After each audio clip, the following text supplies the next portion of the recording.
your style of playing, did you develop your style on your own, or you took bits and pieces of other people's maybe swings, position? Well, this is interesting because there was a book called Paul Haber's Inside Handball. You can find it. Paul Haber was a 4-0 national champion.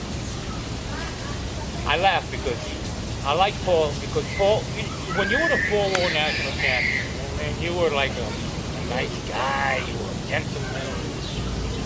Now Paul, smoke, drank, corralled around with women because back then you could make a living playing handball. You didn't have to Yeah. in the 4-0 circuit, in the football. Wow. You know, but the guy who created USA State, he was a multi-millionaire. Handball was once run by a millionaire, a multi-millionaire, who owned a place called Community Building in Garden.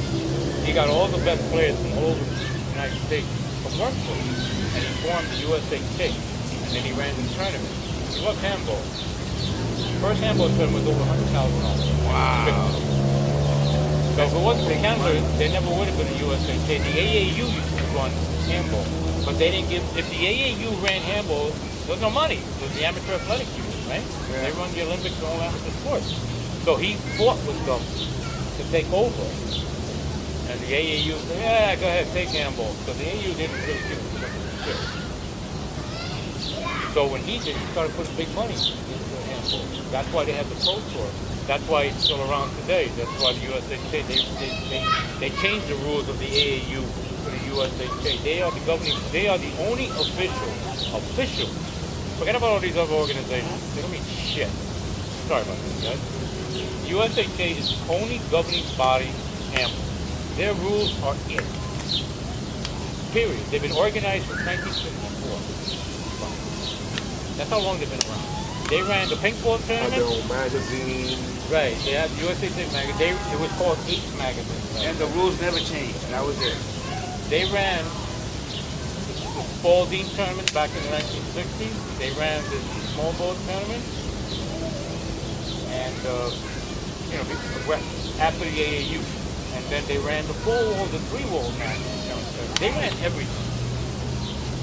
They rewrote the rules from what it was before. Okay? Because like even back then it was the same thing. You go to one park, all the rules were different. You go to that park, they had their rules. This park, they had their rules. So they finally established one set of rules. And that was the USA State. Like I said, the AAU had their own rules. But then they said, screw you, and he put money into the sport. And it's the only real money that, the Pro Tour is still around. It's nothing, they got the WPA, but it's some money. You can win about $6,000 or something like that. But it's nothing what it was compared then. Yeah, Jimmy Jacobs, who was Michael Tyson's manager, right? He was like a 6-time national champion, one of the greatest handball players, football players of his time. Right? And he managed Mike Tyson. He could oversee him, Griffin, and Bill Keaton. He owned the largest, any boxing match you see was owned by him and Bill Keaton. Big fight. If you're looking at Jack Johnson fighting in 1900, whatever the hell, that's Jim Jacobs. Yeah. So the tournaments now is nothing compared to the tournaments back then. Because all the people, look, if you win a tournament, you don't have to follow anything but your own. You can write your own. You can say, you know what, I'm gonna run the tournament. Everybody got to hit it over the short line. You know, you can't kill it. You got to use your left. You got to hit it with your sneaker. You do whatever you want because it's your tournament. But if you're going by the USAK rules, then you got to follow USAK guidelines. And usually those are sponsored by the USAK. You can work with them where they'll help you out as long as they get membership. See, their thing is, we're going to help you out in this tournament. You got to give us members. Speaking of members, does that union that you're referring to, do they have like A, B, and C players? Yes, they do. That's the way they categorize it as well? Believe it or not, those categories have been around for a long time in the small ball, but not in the big ball.